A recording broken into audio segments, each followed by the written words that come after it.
Doctor Nazmul Islam Kalimullah, আপনাকে স্বাগত জানাচ্ছি এবং অবশ্যই ঈদ মোবারক। ঈদ মোবারক। যেহেতু জি যেহেতু ঈদের পূর্বক্ষণেই বাংলাদেশের বেশ রাজনৈতিক অঙ্গনে একটা তোলপাড় চলছে প্রধান উপদেষ্টার ভাষণকে কেন্দ্র করে। সেই ভাষণে কি কি উল্লেখ করেছেন আপনি নিশ্চয় জানেন। নির্বাচনের টাইম ফ্রেম থেকে শুরু করে করিডর ইস্যু, বন্দর ইস্যু, আরো নানান নানান বিষয়ে তিনি কথা বলেছেন। আপনার কাছে আমার প্রশ্ন হচ্ছে যে, প্রথমেই যদি নির্বাচন নিয়ে প্রশ্ন করি, এপ্রিলে যে টাইম ফ্রেমের কথা তিনি উল্লেখ করলেন, কি হবে না হবে আমরা জানি না, সেই সময় নির্বাচন কতটা সুষ্ঠু পরিবেশে হতে পারে, কিন্তু তার এই বক্তব্যের উপরে রাজনৈতিক দলগুলো কতটুকু আস্থা রাখতে পারে, অথবা আপনি একজন রাজনৈতিক বিশ্লেষক হিসেবে কতটুকু আস্থা রাখছেন?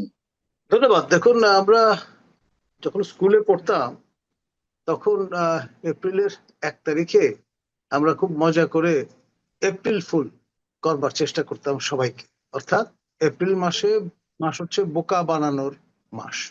এবং এর সঙ্গে কোন কোন ইসলামী পণ্ডিত আবার মুসলিম নিধনের বিষয়টাও নিয়ে আসে। এখন যেহেতু প্রফেসর ইউনূসের ধর্মান্তরিত হওয়ার একটা বিষয় ফোরফ্রন্টে চলে এসছে, যখনই আপনি পাবলিক লাইফে আসবেন আপনার পার্সোনাল কোনো বিষয় আর থাকবে না। Public figure, public man. তো তিনি ভেড়াকে যখন বিয়ে করেছিলেন শর্ত সাপেক্ষে, অর্থোডক্স খ্রিস্টান হয়ে, আমার জানা মতে, এবং বাংলাদেশবাসী বলুন বিশ্ববাসী বলুন, কেউ তাকে কখনো হজে যেতে দেখেনি। এবং এবার একটা সুবর্ণ সুযোগ ছিল, যেহেতু তিনি রাষ্ট্রীয় দায়িত্বে আছেন, সেই কারণে সরকার প্রধান হিসেবে তার নেতৃত্বে যদি একটি হজ কাফেলা যেত তাহলে জনগণের সকল সন্দেহ দূরীভূত হতো। কিন্তু তিনি তা পরিহার করলেন। তার বদলে অ্যাংলিকান তিনি তো নামাজ চার্চের আদায় যিনি করছেন, প্রধান, তিনি তো ঈদের জামাত আদায় করছেন। দেখুন, আমরা ফরজের খবর নাই, তিনি আপনার ওয়াজেব নিয়ে টানাটানিতে ব্যস্ত। সেটি অন্য বিষয়। এখন তার মানে আপনি বলতে চাচ্ছেন যে তিনি এপ্রিল ফুল করবেন, এবং রাজনৈতিক দলগুলো 12 দলীয় জোট এরকম একটি বক্তব্য দেখুন, দিয়েছে যে এপ্রিলে এপ্রিল এটা ফুল কিন্তু করবেন তিনি। আমার বক্তব্য নয়, 12টি দলের পক্ষ থেকে ঠিক এই টার্মটি ব্যবহার করা হয়েছে যে তিনি এপ্রিল কিন্তু ফুল আপনি কি করতে মনে করেন, চলেছেন। একজন রাজনৈতিক বিশ্লেষক হিসেবে আপনি কি মনে করেন তার উপরে কতটুকু আস্থা জাতি রাখতে পারে, বা আপনি কতটুকু রাখছেন যে না, তিনি দেখুন, যে তার ডিসেম্বরে মুখপত্র নির্বাচনের কথা বলা হচ্ছে শফিক সেটিও নাও মহোদয়, হয়, এপ্রিলে তিনি যে প্রতিশ্রুতি দিয়েছেন সেটিও বা কতটুকু আমরা আস্থা রাখবো? দেখুন, আপনার তার মুখপত্র শফিক মহোদয় বারংবার আমাদের বলেছেন, তিনি মানে তার যিনি এমপ্লয়ার প্রফেসর ইউনূস, তিনি এক কথার মানুষ। তিনি বারংবার বলেছেন, একবার জানুয়ারি, একবার ফেব্রুয়ারি, একবার মার্চ, একবার এপ্রিল, একবার মে, একবার জুন। অর্থাৎ জুনের একদিন আগেও তিনি নির্বাচন আয়োজন করবেন না। এই যে ধনুর্ভঙ্গপণ, সেখান থেকে তাকে কেন এগিয়ে আসতে হলো, এখানেও সূক্ষ্ম একটা রাজনীতি তিনি করেছেন। জামাতের পক্ষ থেকে দাবি করা হয়েছিল এপ্রিলে যাতে নির্বাচন হয়, এবং তিনি জামাতের সঙ্গে নিজেকে আপনার এই যে কমরেডারিটা দেখালেন, তার মধ্য দিয়ে তিনি একটি বিভেদ বা সীমারেখা টানবার চেষ্টা করেছেন। এবং এই সর্বশেষ যে অবস্থানটি সেটি ব্যক্ত করে কিন্তু তিনি চূড়ান্তভাবে তার নিরপেক্ষতা হারিয়েছেন।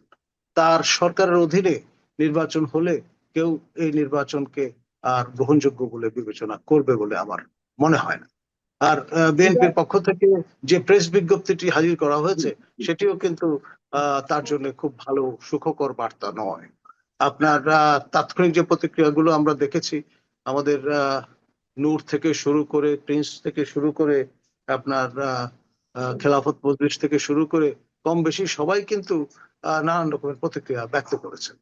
তো ফলে এখানে তার জন্য কিন্তু পথটা কুসুমাস্তীর্ণ আর থাকলো না, এটি কণ্টকাকীর্ণ হয়ে গেল। এবং আমার যথেষ্ট সন্দেহ আছে তিনি এই ডিসেম্বরের আগেই আপনার তার এই রাজাসন থেকে বিচ্যুত হন কিনা। আপনি যদি বলছিলেন যে বিএনপির পক্ষ থেকেও সন্দেহ প্রকাশ করা হয়েছে, তার উপরে আস্থা রাখতে নির্ভর করছে না আর কি। তো আহ এখন কি আমাদের জন্য সময়টি আরো জটিল হয়ে উঠলো? এমনিতে ডেফিনেটলি নির্বাচন, তিনি যে তারপরে আবার অ্যাংলিকান নিরপেক্ষতা চার্চের হারিয়েছেন। প্রধান রাজা চার্লসের সঙ্গে বৈঠক করতে যাচ্ছেন, সেখানেও কিন্তু তার জন্য রাফ রিসেপশন অপেক্ষা করছে। আপনার কমিউনিটির পক্ষ থেকে যে সম্বর্ধনা দেওয়ার কথা ছিল সেটা নিরাপত্তাজনিত কারণে ইতিমধ্যে বাতিল করা হয়েছে। তারপরেও একেবারে পেডিগ্রি দেখে আপনার ডিএনএ টেস্ট করে জনা 10 কমিউনিটি লিডারের সঙ্গে একটা বৈঠকের কথা আছে। এখন দেখা যাক শেষ পর্যন্ত সেটাও আয়োজন করা যায় কিনা। এখন এই এটার যে পিছনে কি শুধুমাত্র দলীয়ত্ব, এই ধরনের দলীয়ত্বের অবস্থায় এর আগে কোনো সরকার বা রাষ্ট্রপ্রধান করেছেন বলে আমার মনে হয় না। সিকিউরিটি ইস্যু এর পিছনে শো করা হচ্ছে, এর পিছনে কি অন্য কোনো পলিটিক্যাল কোনো কারণ থাকতে পারে, বা রাষ্ট্রের অন্য কোনো সমস্যা লন্ডনে? দেখুন, মানে একটি বিশ্বস্ত সূত্রে এটাও জানা গেছে যে আমাদের বিএনপির কর্ণধার লন্ডন প্রবাসী তারেক জিয়া তিনিও কিন্তু আহ, আপনার অনাগ্রহ দেখিয়েছেন প্রফেসর ইউনূসের সঙ্গে বৈঠক করবার ক্ষেত্রে। কারণ হচ্ছে যেই লোক সবাইকে ব্যবহার করতে ওস্তাদ, গরিব মানুষের পকেট থেকে চিপে পয়সা বের করবার কৌশল যিনি আবিষ্কার করেছেন, তিনি তারেক জিয়ার মতো ব্যক্তিত্ব, যিনি লড়াকু একজন তরুণ তুর্কি থেকে শুরু করে আজকে পরিণত বয়সে এসছেন, তাকে পর্যন্ত কায়দা করে বিক্রি করে দেন কিনা কে জানে। সেক্ষেত্রে বিএনপির পক্ষ থেকে আরো একটি অভিযোগ জানানো হয়েছে যে তিনি রাজনৈতিক ভব্যতার সীমা লঙ্ঘন করেছেন। এই বিষয়টিকে আপনি কিভাবে মূল্যায়ন করবেন?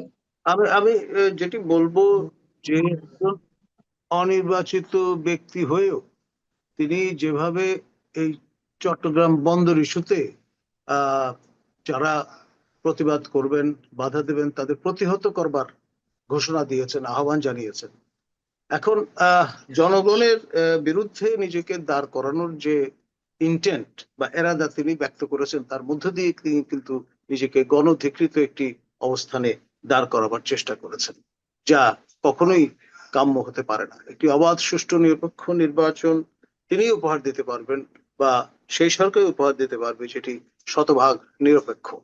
আপনার প্রফেসর ইউনূসের যে স্বপ্নের রাজনৈতিক দল, যেটি ক্রমে আপনার বেড়ে উঠছে, সেই দলের জন্যে তিনি আপনার আরো 4 মাস বাড়িয়ে নিলেন দল গোছানোর প্রয়োজনে। এখন পরে আবার সেই স্পেনের মুসলিম নিধনের কায়দায় তিনি যদি এপ্রিল ফুল কার্যকরী করেন, তখন তো নির্বাচন ট্র্যাকচ্যুত হয়ে এমন জায়গায় চলে যাবে যে গৃহযুদ্ধ হয়ে দাঁড়াবে আপনার অনিবার্য বাস্তবতা।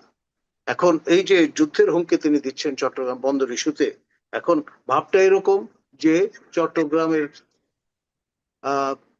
সন্তান তিনি, সেই কারণে চট্টগ্রাম তার বাবার দেশ, তিনি যা ইচ্ছা তাই করতে পারেন। আমাদের এই চট্টগ্রামের বাইরে যাদের বাড়ি, তাদের কোনো কিছু বলবার নেই। ভাবটা এইরকম, এটা মৌরুষি পাট্টার মতো হয়ে দাঁড়িয়েছে তার কাছে। তিনি যে কোনো মূল্যে আপনার করিডোর প্রদান করবেন, যে কোনো মূল্যে চট্টগ্রাম বন্দর বিদেশিদের হাতে তুলে দেবেন, এবং এটা নিয়ে তিনি কোনো রকমের ছাড় দিতে রাজি নন। আসলে মূল বিষয়টা হচ্ছে তাকে যারা ক্ষমতায় বসিয়েছে তাদের এজেন্ডা বাস্তবায়ন তার লক্ষ্য, এবং তিনি যদি সেটি ডেলিভার করতে না পারেন, ডেফিনেটলি তার এমপ্লয়ার যারা, তারা তাকে সেখানে হয়তো দেখতে চাইবে না। সেটা তার মাথায় আছে। সেই জন্যই তিনি ভব্যতা, সভ্যতার আপনার সকল রকমের সীমা পরিসীমা পরিহার করে আপনার নির্লজ্জ চেহারায় কান কাটা অবস্থায় জাতির সামনে আবির্ভূত হয়েছে। প্রফেসর কলিমুল্লাহ, আরো একটি স্পর্শকাতর প্রশ্ন আপনার কাছে রাখতে চাই।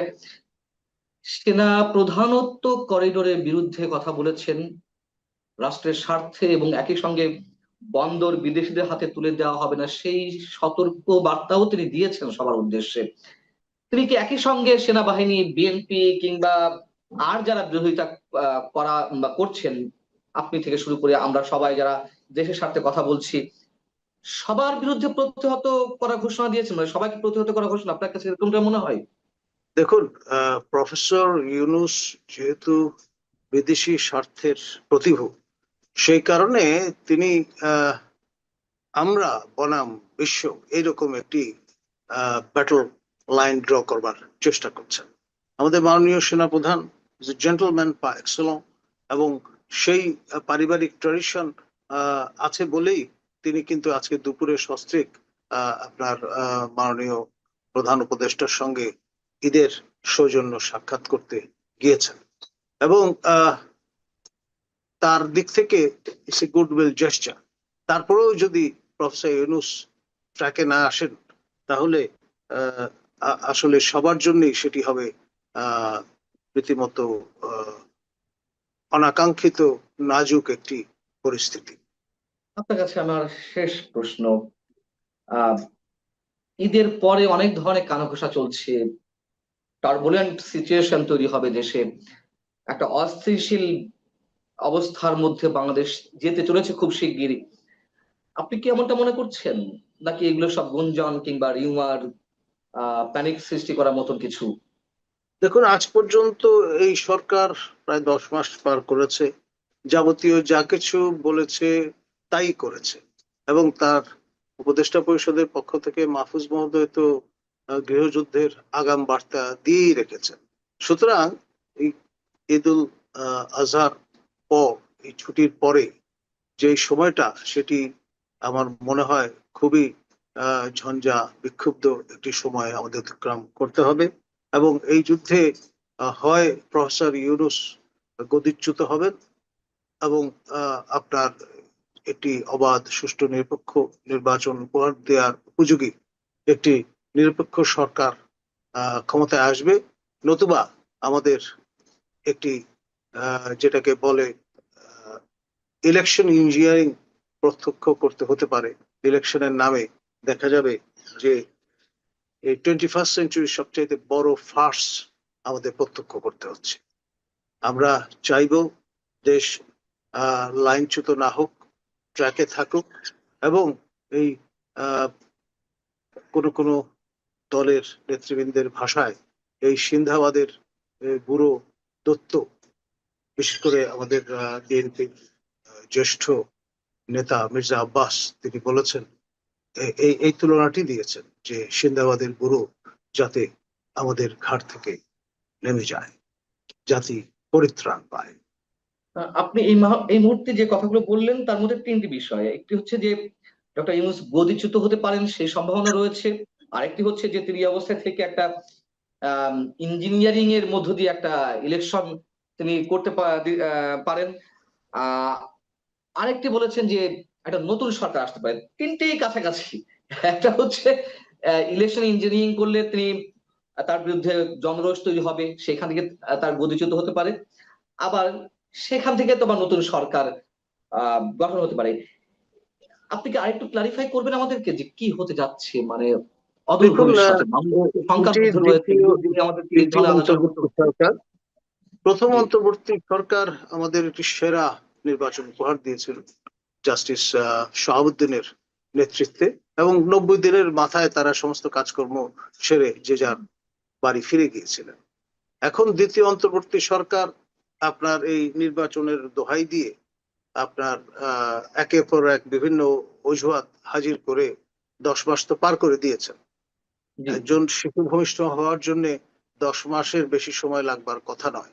সেখানে মনুষ্য সন্তান যেখানে জন্ম লাভ করতে পারে 10 মাসে, সেখানে তিনি কিন্তু একটি নির্বাচন এমন সময়ে করবার ঘোষণা দিলেন যেটি রীতিমতো অসম্ভব। সুতরাং এই রকমের মুখে শেখ ফরিদ বগলি ইট রেখে যার চলা, পথ চলা, তার ব্যাপারে আসলে ন্যূনতম আস্থা কারো থাকবার বা রাখবার কথা নয়। আমরা চাইব তৃতীয় অন্তর্বর্তী সরকার গঠিত হোক এবং জাতি পরিত্রাণ পাক। আপনি বলছেন দ্বিতীয় একটি বিকল্প সরকার গঠিত হোক, তাদের মাধ্যমে নির্বাচনটি হোক, এটাই আপনার প্রত্যাশা, অর্থাৎ একেবারেই নিরপেক্ষতা হারিয়েছেন আমাদের প্রধান উপদেষ্টা, তাতে কিন্তু সিদ্ধান্ত কোনো চাওয়া। সন্দেহ আছে বলে মনে হয় না। জি। এবং তিনি এটা অনেকেই তার বলছেন। যে বক্তব্যগুলো, সেগুলো যদি আপনি একটু ফ্রেমে নিয়ে আসেন, তিনি বলেছেন যে নতুন দলটিকে সময় দেওয়া দরকার। এখন নতুন দল তো তার আশীর্বাদ পুষ্ট দল। এটা নিয়ে কারো যদি সন্দেহ থাকে তাহলে বুঝতে হবে যে আমরা এখনো অপরিপক্ক রয়ে গেছি। তাহলে আমি যদি একটু কনসাইজ করি, আপনার আশঙ্কার জায়গাটি কি এখানে যে তিনি গদিচ্যুত হচ্ছেন, নতুন একটা সরকার আসছে, তাদের অধীনে নির্বাচন হবে, নাকি তিনি আহ মানে একটা প্রপার ট্রাকে উঠে নির্বাচনটি করতে পারবেন? দেখুন, এটি হচ্ছে সময়ের দাবি। আপনি একবার যখন আপনার জ্যাকেল চেহারাটি দেখিয়ে ফেলেন, তারপরে কারো আর আস্থা থাকবার কথা নয়। এখন তিনি আহ, একটার পর একটা গিমিক হাজির করছেন। এই শতাব্দীর সেরা বাজিকর হিসেবে ইতিমধ্যে নিজেকে প্রতিষ্ঠিত করে ফেলেছে। আর যাই হোক, মানুষ জাদু জাদুকর বা বাজিকরের আহ দ্বারা চমকিত হতে পারে, কিন্তু কখনোই আস্থা স্থাপন করে না। আর এই ব্যাপারে আমাদের ধর্মীয় নিষেধ আছে। এই পবিত্র ঈদুল আজহার দিনে আমি সে বিষয়টাও সবাইকে স্মরণ করিয়ে দেব। বিএনপির সম্পর্কেও নানান ধরনের আলোচনা আছে, যে অনেকে বলেন যে শেষমেশ বিএনপি হয়তো যেদিন নির্বাচন দেবে সেটিই মেনে নেবে শেষমেশ। এগুলো হয়তো স্রেফ হুঁশিয়ারি বা হুঙ্কার ছাড়া হচ্ছে। এই কথাগুলোর কি কোনো বাস্তবতা আছে? দেখুন, বাংলাদেশের সবচেয়ে বড় সক্রিয় রাজনৈতিক দল বিএনপি নানান চড়াই উতরাই পেরিয়ে আজকে এই অবস্থাটায় এসেছে। এবং আপনার বেগম জিয়া সবচেয়ে বড় আপনার শ্রদ্ধার আসনটি তিনি তৈরি করতে পেরেছেন আপসশীলতার কারণে। আমার ধারণা তার পুত্র এবং তিনি এই শেষ সময়ে এসে তাদের যে আপনার ইমেজ, তাদের যে পলিটিক্যাল ক্যাপিটাল, সেটি তারা স্যাক্রিফাইস করবেন বলে মনে হয় না। উম যদিও আমি বলেছিলাম যে শেষ প্রশ্ন রাখছে, তারপরে অনেকগুলো প্রশ্ন করা হয়ে গেছে। এখন সত্যি সত্যি শেষ প্রশ্ন, ডক্টর ইউনূস আসলে কি চান? তিনি কেন এইভাবে তার কার্যক্রম আমাদের সামনে তুলে ধরছেন? দেখুন, তিনি আপনার নানান কায়দায় আপনার তারকে যেই কারণে ক্ষমতায় বসানো হয়েছে, অর্থাৎ আন্তর্জাতিক শক্তি নিচয়ের যেই চার্টার অফ ডিমান্ড, তা ফুলফিল করে এবং পরবর্তী ধাপে উন্নীত হতে চান। আপনার গুতারেস মডেলটা তার জন্য অ্যাপ্রোপ্রিয়েট। গুতারেস মহোদয় আপনার পর্তুগালের পররাষ্ট্রমন্ত্রী ছিলেন, পরে প্রধানমন্ত্রী হয়েছেন, এখন জাতিসংঘের মহাসচিব। এবং তার বিদায় পরে সেই জায়গাটায় যদি প্রফেসর ইউনূস নিজেকে সংস্থাপন করতে পারেন, তাহলে লজিক্যালি সেটাই হবে তার জন্য সঠিক পদক্ষেপ। এবং সেই লক্ষ্যে তিনি চেষ্টা করবেন বিভিন্ন কারণ অজুহাত দেখিয়ে সংস্কার বলুন, বিচার বলুন, তারপর আপনার সমৃদ্ধি বলুন, এইসব অজুহাতে আপনার গুতারেসের টেনিয়রের পুরোটা সময় কাটিয়ে দেওয়ার চেষ্টা করবেন। অনেক ধন্যবাদ, অনেক ধন্যবাদ প্রফেসর ডক্টর নাজমুল্লাহ হাসান করিমুল্লাহ, আমাদেরকে সময় দেওয়ার জন্য। ঈদের এই দিনটিতেও আমাদেরকে খুব অপ্রিয় বিষয়ে কথা বলতে হচ্ছে, এটা আমাদের জন্য দুর্ভাগ্য। আহ তারপরেও আপনাকে ধন্যবাদ আমাদের সঙ্গে যুক্ত থাকার জন্য। ভালো থাকুন। দর্শক, শেষ করছি। আমরা ধন্যবাদ। নিশ্চয়ই আপনার কথা ভাবতে চাই না। ডক্টর নাজমুল হাসান কলিমুল্লাহ বলেছেন যে এর থেকে বেরিয়ে আমাদের পরিত্রাণের পথটি খুঁজে নিতে হবে। সেই পথটি যদি ডক্টর মোহাম্মদ ইউনূস নিজে দেখিয়ে দিতে চান, ওয়েলকাম। আমরা হয়তো তেমনটাই আশা করতে পারি। আমরা নেগেটিভ কিছু উচ্চারণ করতে চাই না। ভালো থাকুন সবাই। আল্লাহ হাফিজ।